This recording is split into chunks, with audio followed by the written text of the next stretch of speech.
Happy to see you back on chapter 2 of this electric vehicle course. My name is Yent. I'm a telecom engineer and I'm also an electric vehicle enthusiast. In this video, we will talk about battery packs. Yes. What is an electric car battery pack? What are the major components? How does it work to pretty much move the car? Let's dive right into it. So inside a battery pack, you are going to see something called cells. So think of cells as your regular AA battery that you use with your electronic device at home. Yes. So you're going to see thousands of those smaller batteries put together into something called a model. So a model is a small group of batteries, right? So they group cells into models, and they also group models to form the battery pack. So you have the cells grouped into models, and then you have models grouped and connected to each other in series and parallel to form the giant battery pack that we all know. For example, the Tesla Model S has approximately about 7,500 smaller batteries or cells put together. Okay, so inside battery packs, you have cooling lines. Okay, we all know that the battery can overheat, right? So we want a system in place to pretty much cool down the battery. And this is where these cooling lines comes into play. So they circulate coolant inside the battery to pretty much keep it from overheating. You charge your car out there, it is hot. And what keeps that battery to work at a proper temperature is those cooling lines. All right, so inside the battery pack, you have many sensors, right? And one of them is the temperature sensor. There are many of them. So you have 5,000 cells, for example. Those cells are being monitored constantly by sensors. So you want, those cells to be running at a proper temperature, right? Let's say that it is cold outside, okay? The sensor can detect that the battery is getting cold. So it kind of goes back to the BMS and tells the BMS what's going on. So the BMS is able to kind of warm up the car. The battery has to be at a proper temperature to give you the best range possible. One of the sensors that you're going to find in battery packs is the voltage sensor. All right, so each cell has its own voltage. They are pretty much the same voltage, right? So the voltage sensors monitor the voltage of every single cell constantly to make sure that they have similar voltage. You don't want a cell voltage to drop.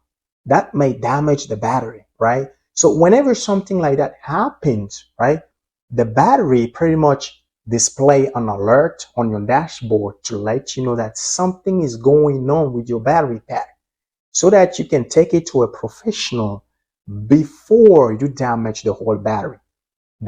Cell imbalance is not a good thing. Inside a battery pack, there could be micro sparks. Yes.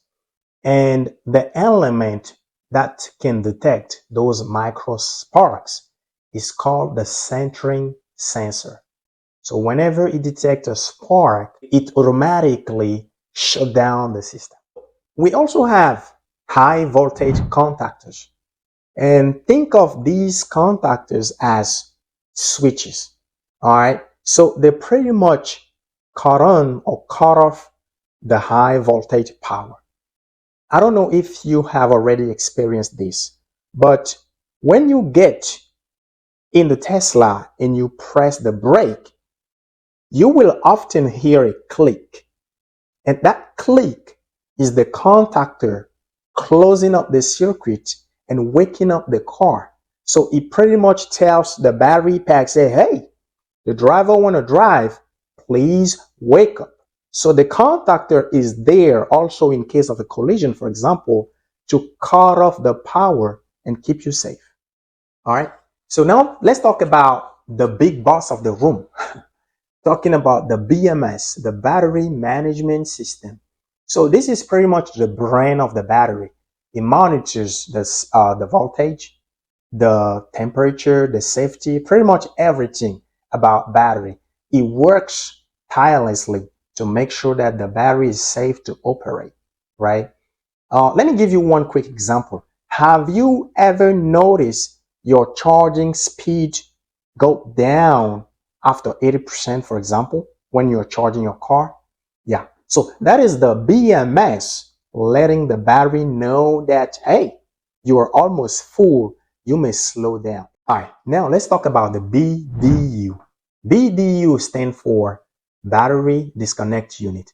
So it pretty much monitors the flow or the amount of power that is going in and out of the battery, right?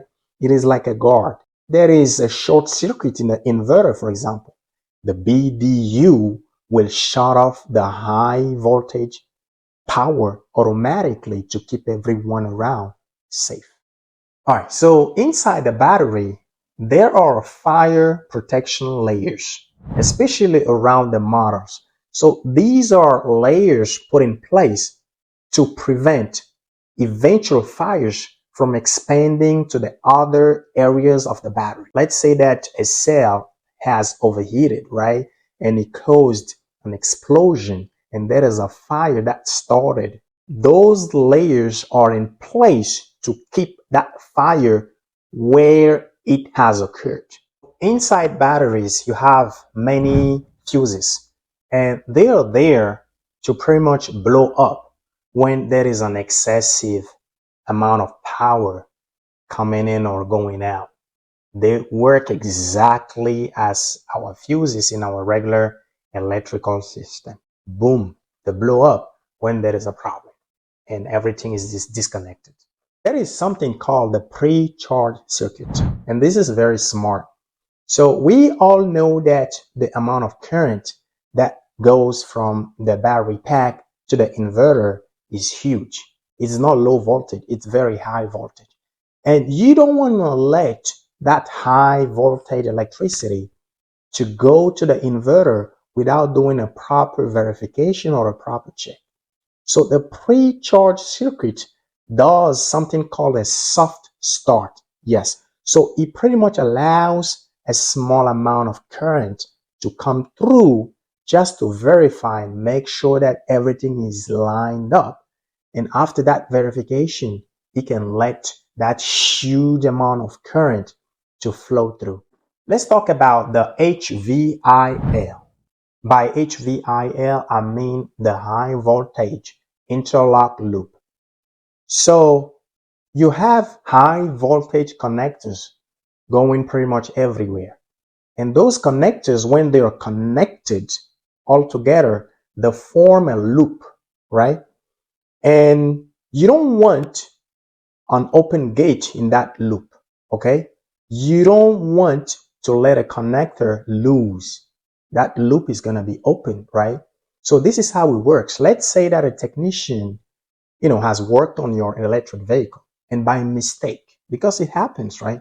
By mistake, they forget to plug in a high voltage connector. That means that that loop that I'm talking about is not a closed circuit anymore. It is open somewhere. And that is gonna cause the battery not to power up. And that system is in place to, again, protect the technician, protect the driver, and everyone that is going to be working around electric vehicles. Very powerful feature. All right, so let's talk about the pressure sensors or the vent system. So a lot of heat can be built up inside a battery pack. Yes, a lot of pressure. Now there is a system in place to detect that pressure and push it out of the battery pack.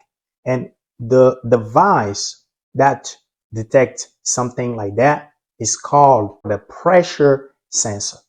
Those are in place to push out the excessive heat and pressure inside the battery pack.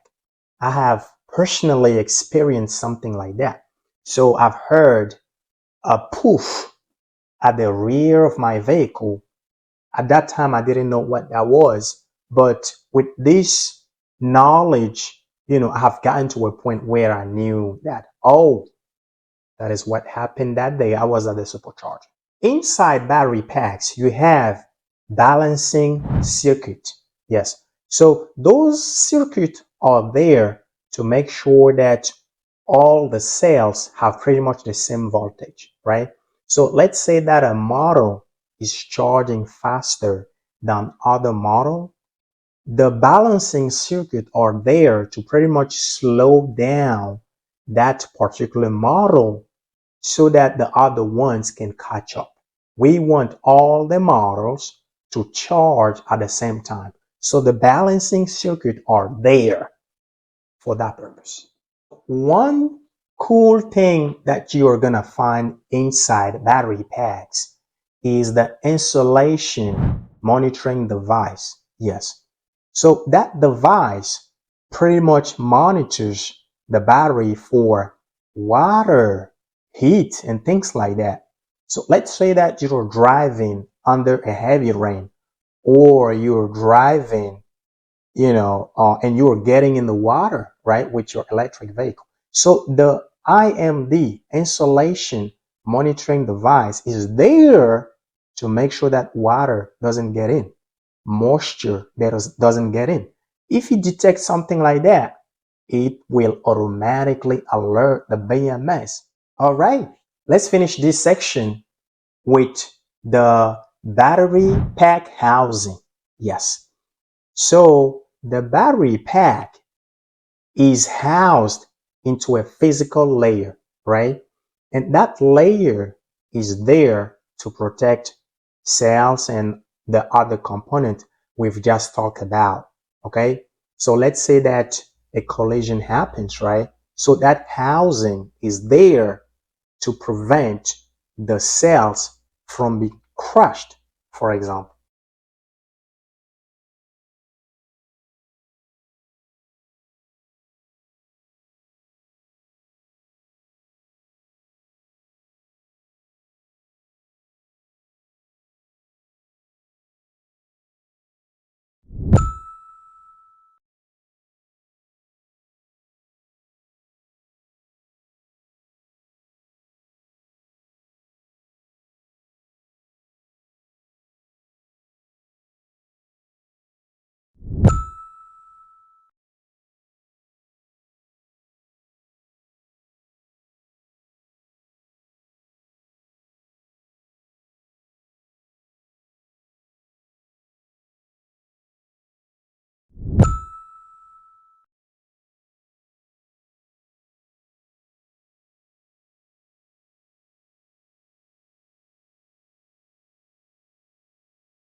All right, that's it for chapter 2 on this electric vehicle course. Please hit the like button, subscribe if you want to see more videos, and yeah, I will see you on the next video.